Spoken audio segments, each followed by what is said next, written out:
All right, everybody, Brother Goodwin here. Doc is here with me. Let me read a verse and get us started today. This is all going to be off the cuff, folks. This is, most of our stuff is anyway, but this really is. We were talking about something off the air, and I said, man, we should have the camera rolling. This is good. So we're gonna do that. We're gonna go off the cuff and talk about the Antichrist a little bit. Let me read a verse here, chapter 6 of Revelation. Verse 1, I saw when the Lamb opened one of the seals, and I heard, as it were, the noise of thunder. One of the four beasts saying, by the way, thunder always means storm coming. Yeah. Judgment. Storm coming, yeah. And one of the four beasts saying, come and see, John, come and see. And I saw, and behold, a white horse, and him, or he that sat on him. And that is not Jesus. That is the Antichrist. Let me read something that we were going to share earlier, and we didn't get to this, Doc. But it goes with what we were just talking about. Okay. I want to see if I can get you going on this again. It's not hard to get me going. In 2024, the world is leaderless. The world is seeking for a leader. Didn't we mention this the other day? By the way, somebody sent me the quote. Brother Forrester, the gospel poet, he told me who said it. The world, though he be a saint or the devil, we'll take him. We're looking for a leader. And they're still doing it. They are. I didn't quote it right, but we need to hunt that quote up so we can. Well, he sent it to me, but I just thought of it just now, and I don't have it on my fingertips here, but it's true. The world, around the world, England, I mean, you name any nation, we're leaderless. And yeah, you're right. There's not one global leader that the world can look to for leadership. No. I mean, look at our guy. Our guy can't even form a sentence. And England, it can't. They're in such a chaos, and France is in a chaos of their government. Netherlands, I'm telling you, it's everywhere. Governments everywhere are committing crimes. World War III could erupt at any moment. We've got Russian ships and submarines off the coast of Florida. And Russia and China and North Korea, they're all just getting together. Now, we all know that this guy comes in on this white horse after the rapture. The Antichrist. He doesn't ask for a crown, he's crowned. He's crowned. And it's given to him. Because the world's looking for this guy. Now, he's somewhere right now on the earth. He may be known, he may not be known. Of course, I have my guy that I think I almost think he has to be some kind of political leader already. He's got to be known at least. Got to be known. And he may not be a political guy. He may be known for something else. Yeah, it's true, but it's interesting to see this Antichrist. First of all, I think, and I know not everybody agrees, but I'm convinced that the Antichrist is coming out of we call the revived Roman Empire, even though the Roman Empire has always been in some form. We in America, our laws and structure. But he's coming out of the four kingdoms of Daniel 2 and Daniel 7. And he'll have attributes of all four of them. And those are all Gentile kingdoms. And so. But it's also fair to point out that America is the lion's cub. We came out of there. We're connected to. So if someone came out of America, that's still the European kingdom. It's possible, yes. But we're connected. But what I'm saying, Dan, and what we talked about a while ago, and I just asked you, and then it generated into a conversation. I've been watching what's happening in Europe. There's a shift happening. Not just in Europe, but I'm watching it in South America. It's this MAGA thing. It's not just America. Yeah, that's right. This populist movement, this mass of people. Nationalism. Are moving their governments into a more right of center thought. I think you're onto something here that I've had on the tip of my tongue but couldn't put it in words. And then you started hitting on it and the light come on. And I said, the world's going to crown this guy. This guy has to be likable. He has to have, he has to be somebody the world wants.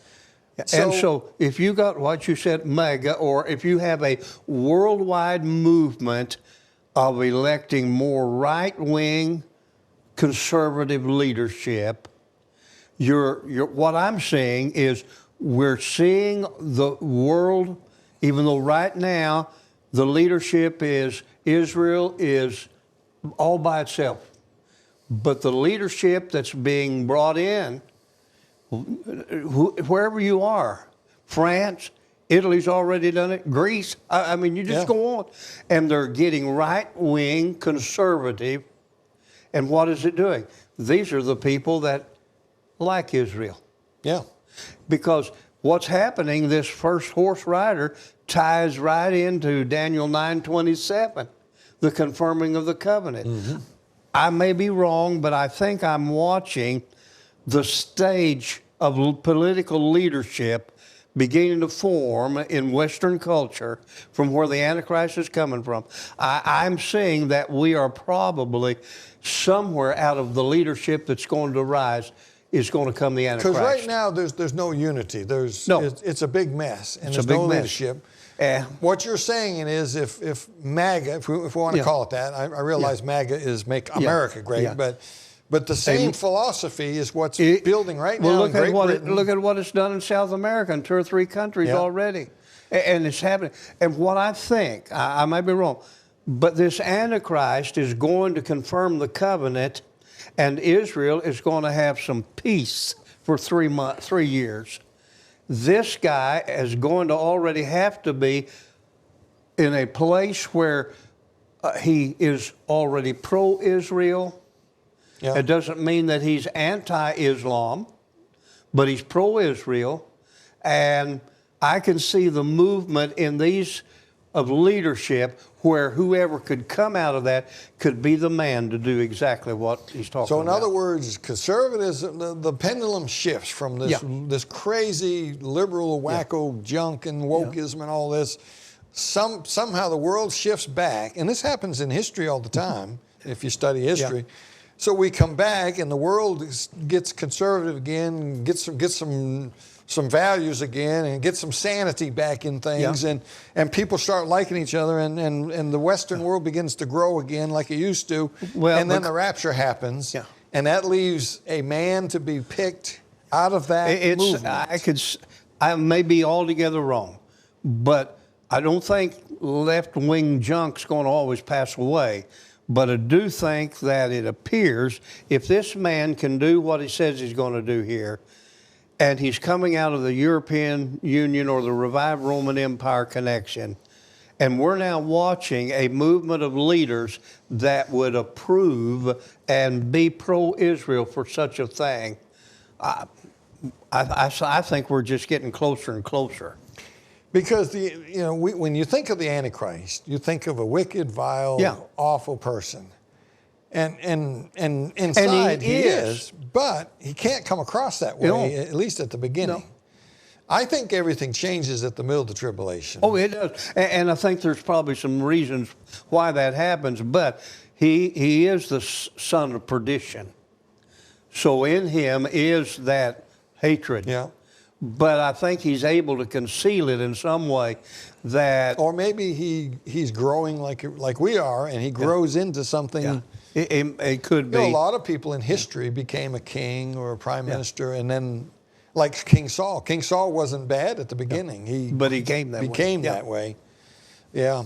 Well, let's point out right away for everybody, because of the AI stuff out there and technology. I've had people... asked me, say, well, Brother Gunn, I think the Antichrist might be artificial intelligence. No, I think he may be connected to artificial intelligence, but he's going to be a man. He has to be, because he's sent to hell. He's cast into hell. He's going to be cast into hell. That's not AI. That's a soul, a living soul. Yeah. And I do not believe that he is Judas reincarnated or brought back. There is no such thing as reincarnation.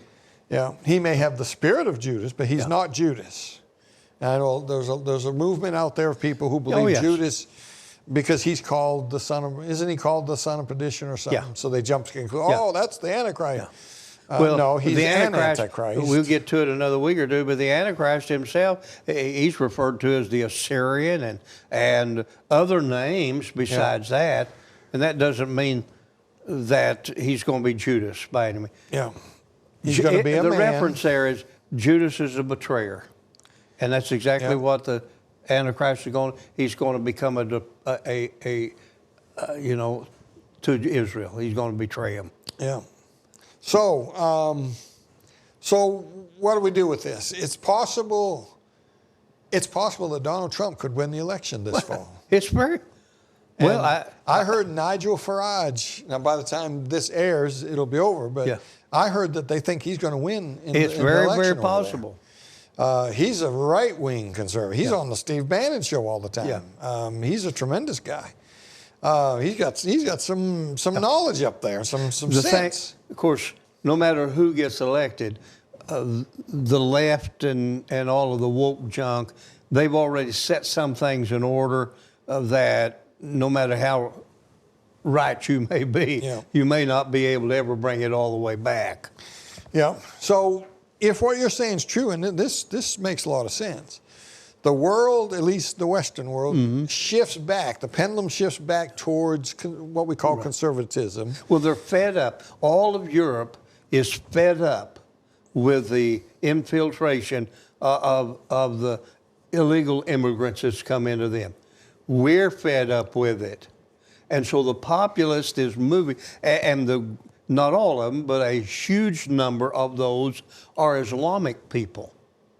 And people are beginning, what was it, Poland?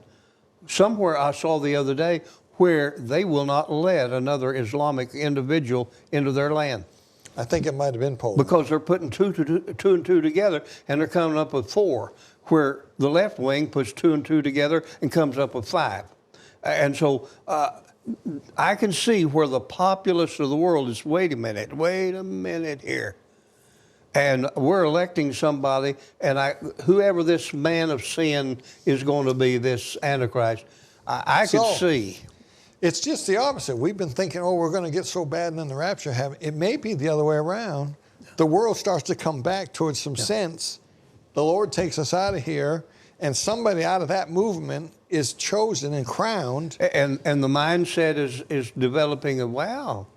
That's why the next horse rider is going to be war, because this man has given Israel some peace. He's done some things, but there's a huge movement out there that doesn't want it. Yeah. You got the king of the south, that's the Islamic Caliphate.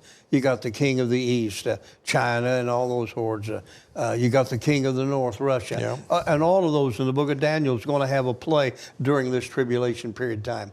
And so I can see, I don't know, but I might be altogether wrong, but I really think I'm seeing a movement that would set up leadership of the world to be pro-Israel for the man to ride out. Well, it would be nice for things to get better and we don't have to go to jail before the rapture. Yeah, well, I'm not saying that won't happen, but it's a thought. It's just a thought. Very interesting. Hey, send us your thoughts on that, folks. You probably never heard anything like this in your life.